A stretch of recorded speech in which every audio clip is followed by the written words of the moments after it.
Partons à Sikasso, où le Lotio et le Kotoroni, voilà, j'y parviens, deux rivières mystérieuses qui se portent très mal dans la région. Pourquoi et que faut-il faire pour qu'elles puissent retrouver rapidement leur lustre d'antan? Fatoumata Diallo est allée en savoir davantage.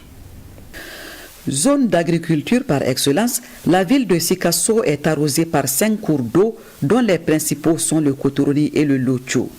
De sources différentes, ces deux rivières coulent de façon parallèle et en plein centre-ville. Elles ont jadis joué un rôle primordial dans le développement socio-économique de Sikasso.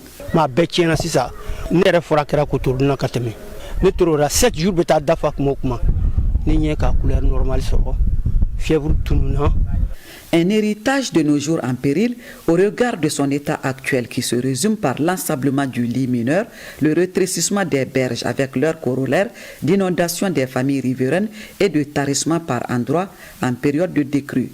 Ce qui n'est pas sans conséquence selon les spécialistes en la matière. Ce phénomène s'explique tout simplement par les activités humaines.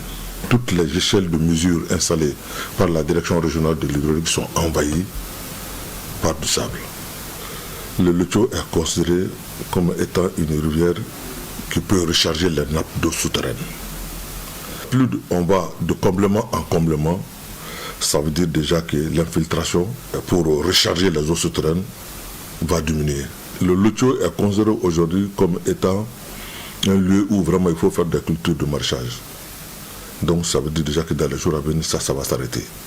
Même l'abreuvement des animaux qui se passe en longueur de journée va poser vraiment des problèmes.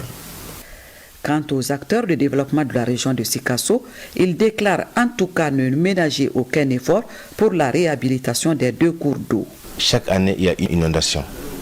Et la hauteur d'eau au niveau même du Lotio, quand vous allez mesurer, ça fait environ dans les 6 à 7 mètres de hauteur. Parce que le niveau d'eau remonte souvent même. L'an passé, je crois que l'eau a failli même traverser le goudron qui traverse quand même la ville.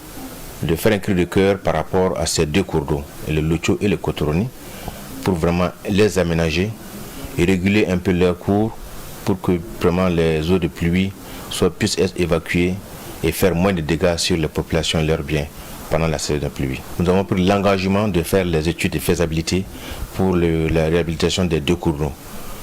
Quoique cette année, s'il plaît au bon Dieu, on va quand même lancer ces études. La réhabilitation va coûter énormément cher pour les deux cours d'eau. Mais il le faut pour mettre en sécurité la vie des personnes et de leurs biens. Il est aussi important de noter que le Lotio devient un affluent du fleuve Bani dans la région de Ségou après un parcours estimé à 136 km et qu'à sa forme initiale, il avait 10 mètres de largeur.